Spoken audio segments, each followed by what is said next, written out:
Hello, welcome back. It is so good to see you. And if you're new here, it's nice to meet you. I'm Monty, this is Frank, and today I wanted to talk about a book I just finished. Like, this was not really planned, but when I finished this book, I was like, oh my gosh, I have to talk about it. It was so good. And that is The North Wind by Alexandria Warwick. Okay.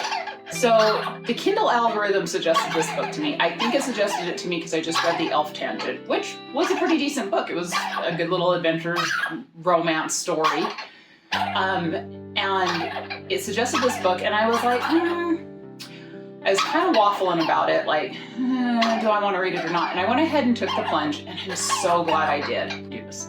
Okay, so let me read you the little plot synopsis on the Kindle Unlimited page, and then I'll talk about like why I was a little bit hesitant to read it, but why I ended up being super glad that I did. So it says, long before civilization, there were the gods, and before the gods, there was the earth, the celestial bodies, and air-given flesh. They are the Nimue, the four winds, and they have been banished to the four corners of the world. Bran of Edgewood is no stranger to suffering. Her parents are gone. Survival is all she knows. For 300 years, the land known as the Grey has been encased in ice, surrounded by a great barrier called the Shade, which protects the townsfolk from the deadlands beyond. But day by day, the Shade weakens.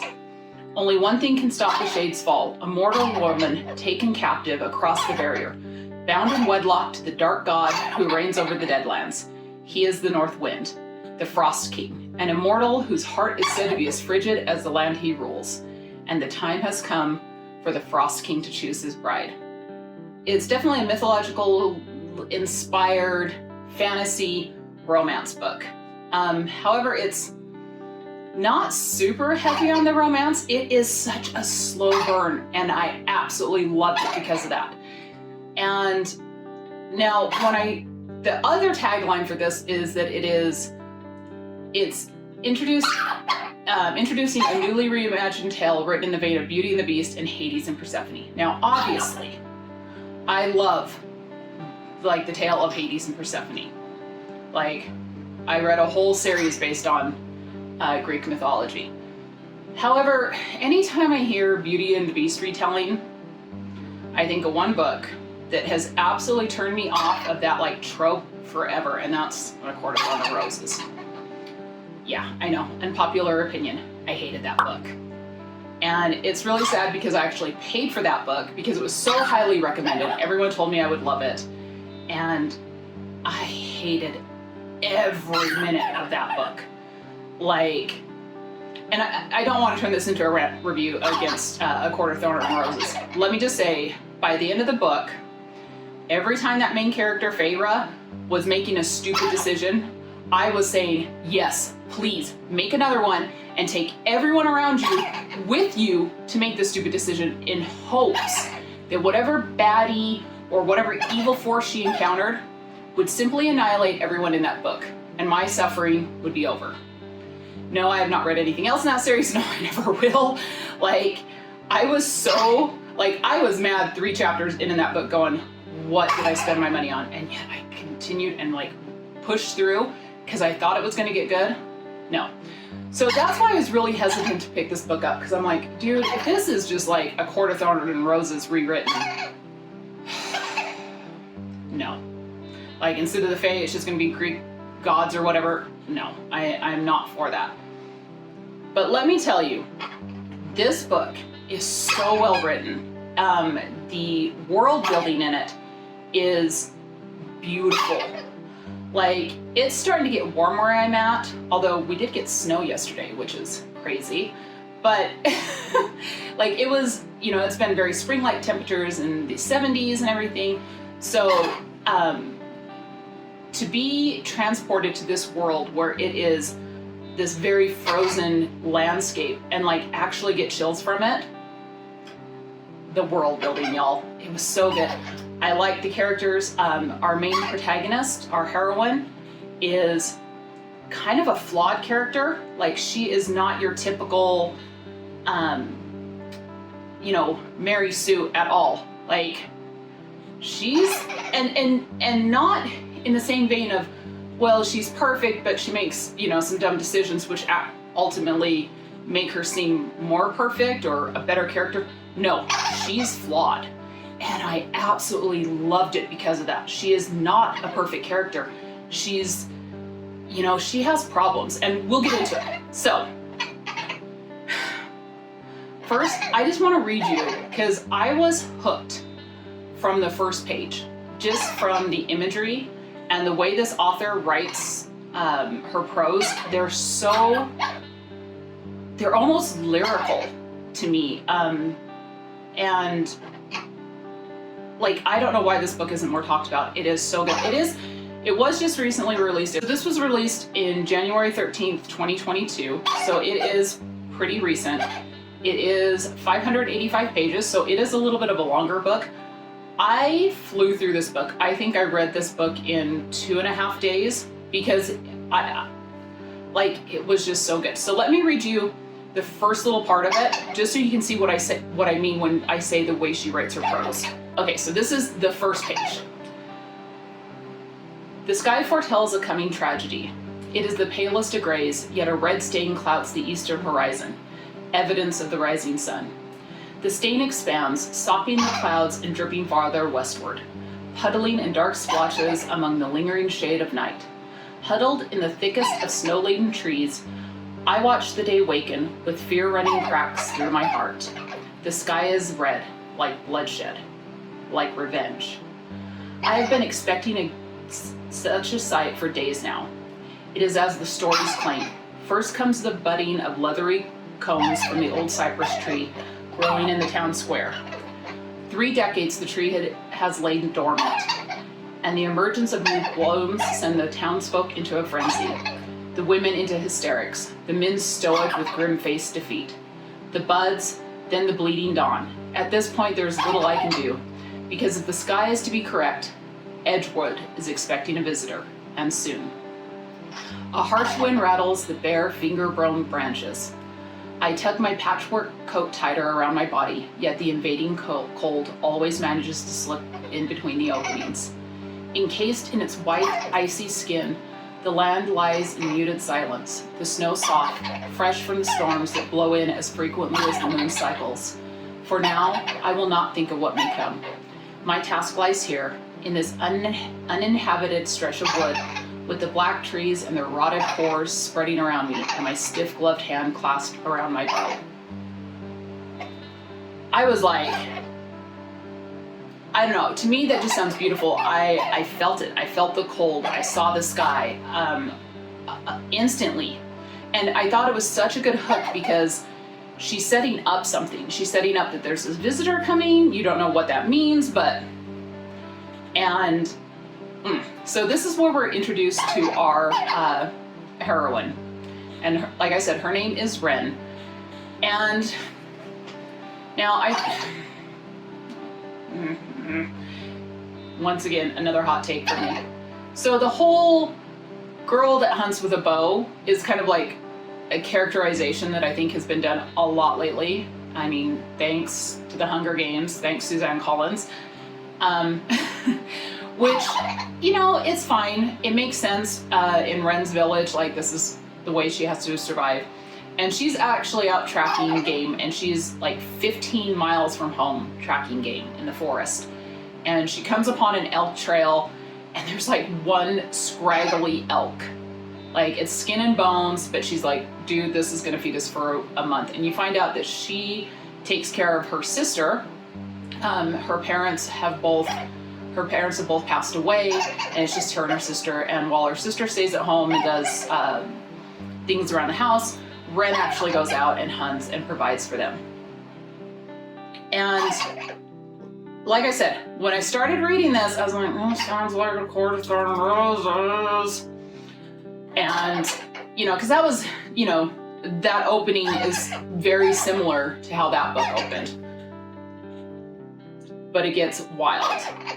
So instantly, and I'm gonna leave out all spoilers for this book, but instantly Wren runs into one of the baddies of this book, like one of the, and when I say baddies, these are kind of like these monsters that live in this world, and she has to like escape it and everything. And then we as she's trekking back home, and when she gets back home, we learn a lot more about Ren. The village is preparing to host the North Wind, the Frost King, because it's time for him to come choose a bride. He does this every like 30 some odd years. He'll come and choose a mortal woman from their village and take her back to his kingdom, and they never see her again. They are pretty sure he just sacrifices her. And that's what kind of keeps this barrier, the shade, separating their village, which is in perpetual winter, from the Deadlands, where all the dead roam and where these monsters come from. So when she gets back, we start to learn a lot about Ren, like I said. So Ren has a disfigurement on her face. She has a very prominent scar that she got in battle with one of these monsters. I'm pretty sure they're called Deadwalkers. I want to say that's what they're called. And baby, honey, we all love you. You're such a good bird. I know, did the Deadwalker scare you? It's okay. You're okay, pretty bird. Frank's a pretty bird. And so she has this very prominent scar, which she thinks makes her, not beautiful. Her sister's perfect. Her sister has like flawless skin and beautiful hair, whereas Ren, her skin is rough because she's always out in the elements. Her hands are rough. She has a scar. Ren has also had to do a lot to survive. And this is where we get into, she's not a perfect character as far as, she's not a Mary Sue. And this is what made her an interesting character to me. So Ren she has stolen to keep their survival. She talks about the fact that she has killed to ensure her and her sister's survival. She has sold her body to earn coin to once again provide for her and her sister.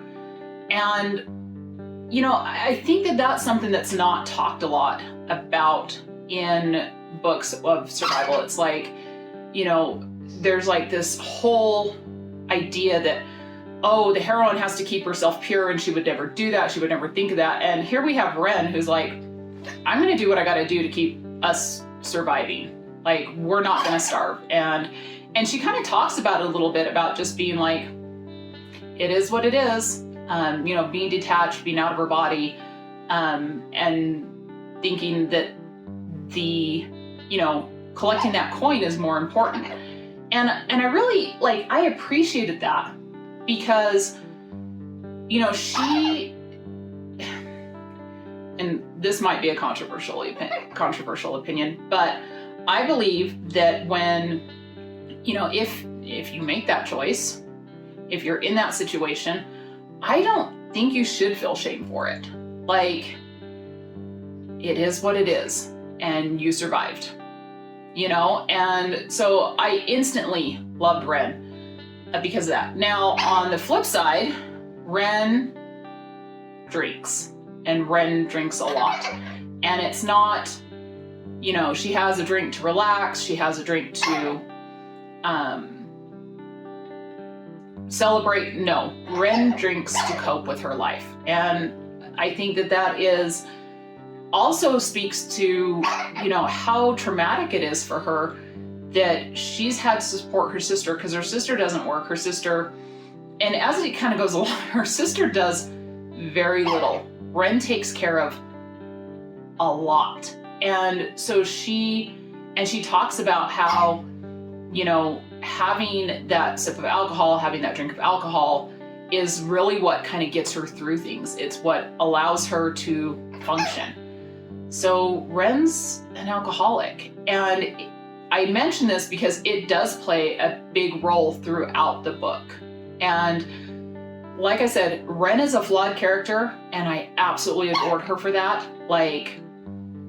I love the fact that we don't get this perfect Mary Sue, pristine, heroine. We get a flawed, real life, what it would actually take to survive kind of person going through this. And so, like I said, I was hooked. First chapter, it had me, and I was like, yeah, I'm gonna finish this. So as the town is preparing for the Frost King's arrival, Ren's sister is she's part of the selection pool. Ren is excluded because Ren is considered too ugly to participate. So all the young eligible maidens of this town are up for selection. And when the Frost King gets there, he's, of course he's described as otherworldly, very cold emanates around him, darkness emanates around him, and when he gets there, they have this little feast, which is very meager because this town is like starving to death. This town is not thriving. They're barely surviving. And it is Ren's job to serve the wine. And of course, Ren is so nervous and she just wants her sister to go unnoticed. She spills wine in the Frost King's lap. And the Frost King asks her, who she is, and she doesn't answer. And her sister speaks up and is like, this is Ren, and da-da-da-da. Well, the Frost King ends up choosing her sister. And Ren is going to have none of that. So Ren comes up with this plot to take her sister's place, and that's really where our story really begins, is Ren decides that she's going to swap places with her sister. She'll go to the Frost King's land, and that way, because she feels she has a better chance of eliminating the Frost King, because she believes that if the Frost King is taken out, then spring will come back to their village, summer will come, the eternal winter will be lifted, the curse of this land will be lifted, and her village can actually start to prosper again. And this has been going on for, 300 years. So these poor people are just like, constant snow for 300 years. I could never. I love winter. I think it's a beautiful season.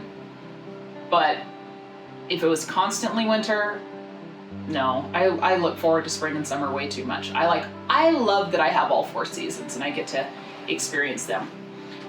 So that's kind of where our story begins. And like I said, this is a romantic tale. And so it is,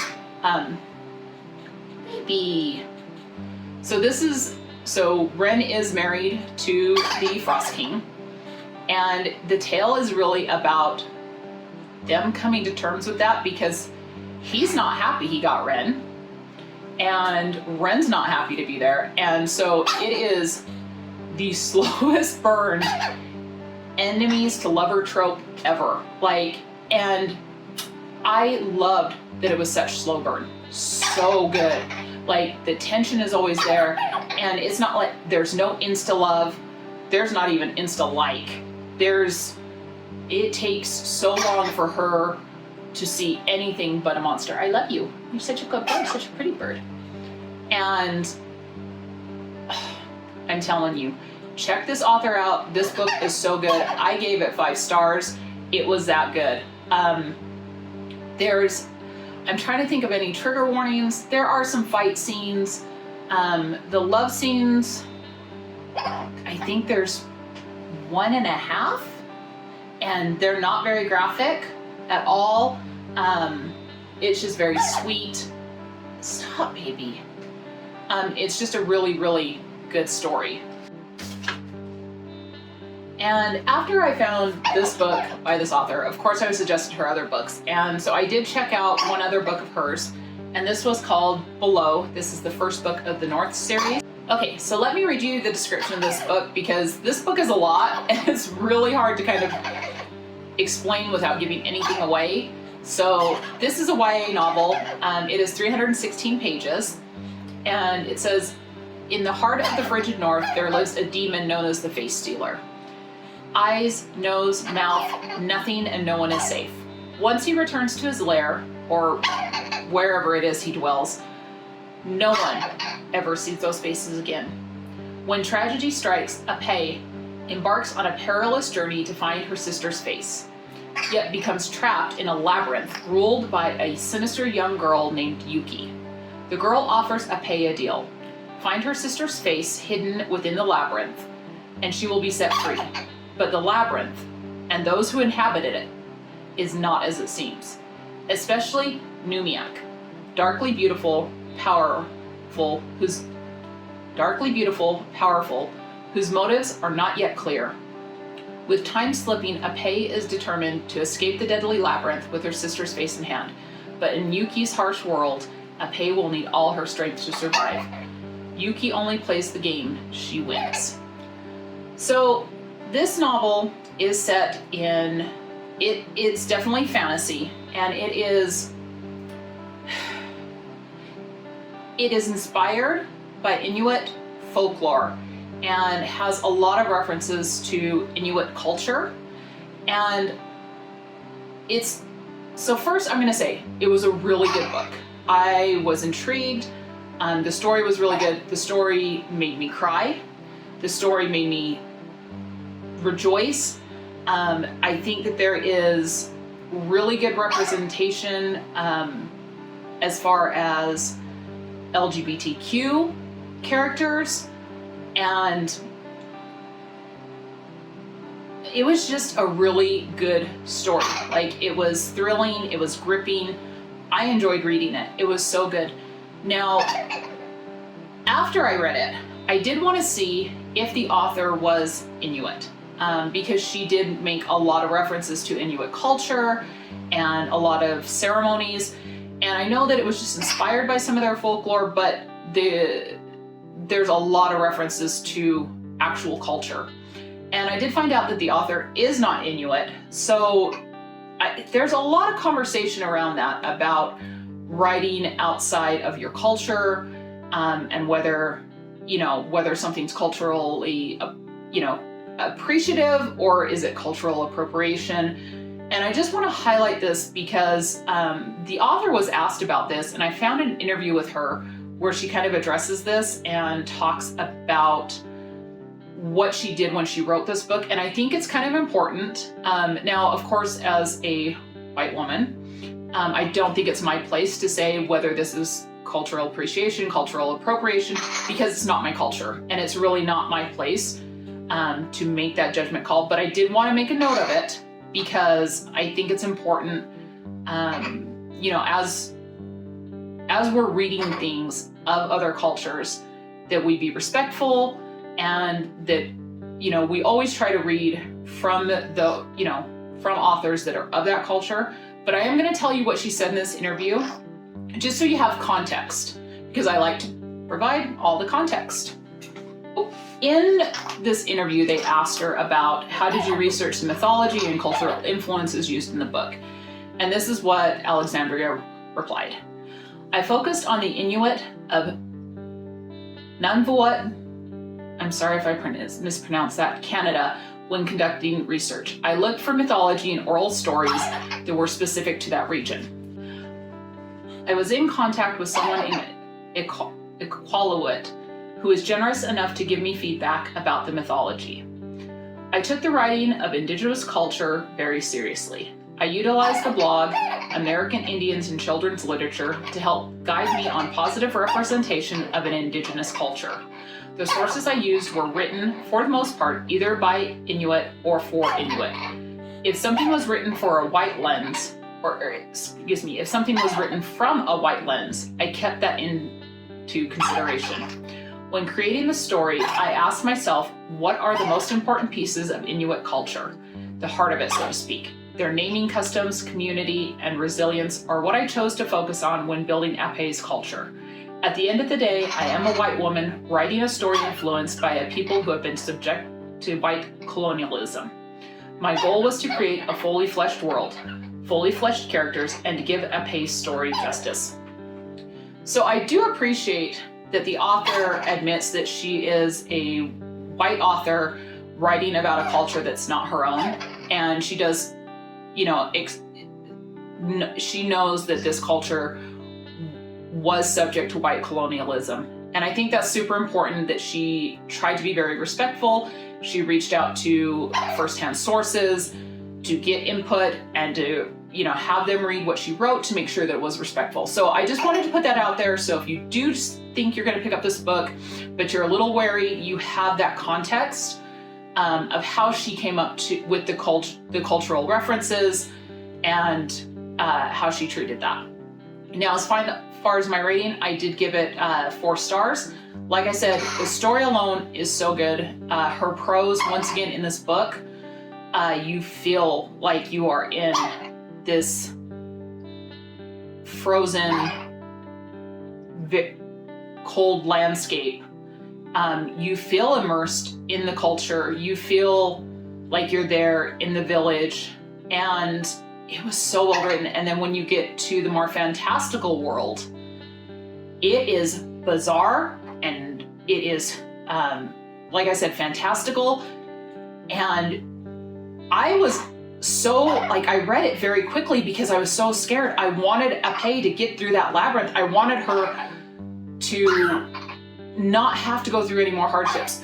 I will say this book is, as far as trigger warnings, there is some violence. It is kind of sad, and like it is kind of heart-wrenching. Some of the choices that Apé has to make while she's in this labyrinth. So just know that going in, that it's not the easiest of reads. It's not a super happy all the way through tale. There are hardships that she does face, and there are some choices she has to make that I don't know if I could do it. Like, it was heart-wrenching to me. So, but I do think it's a really good read. I have not read the second book yet. It's on hold right now because, of course, May is Asian and Pacific Islander Cultural Awareness Month.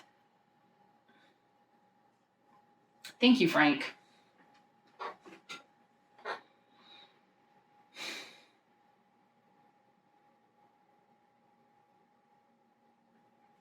This happens with birds.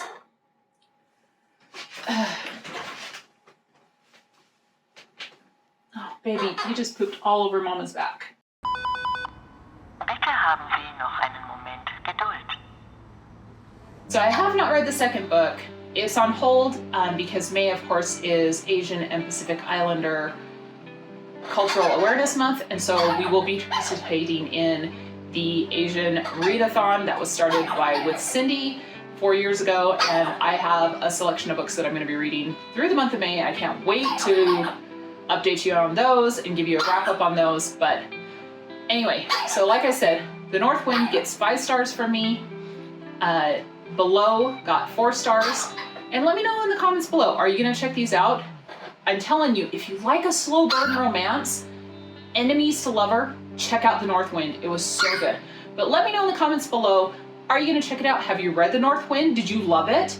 And if you did like this video, please consider giving us a like. And if you want to see more from me, please consider subscribing and hitting that bell notification. Do you have any final thoughts, my love? Oh, okay. Anything else, pretty bird? I love you. I love you, pretty bird. Okay. So until next time. And there's that. So until next time, take some time for yourself. Love you, bye. Thank you, baby. I love you.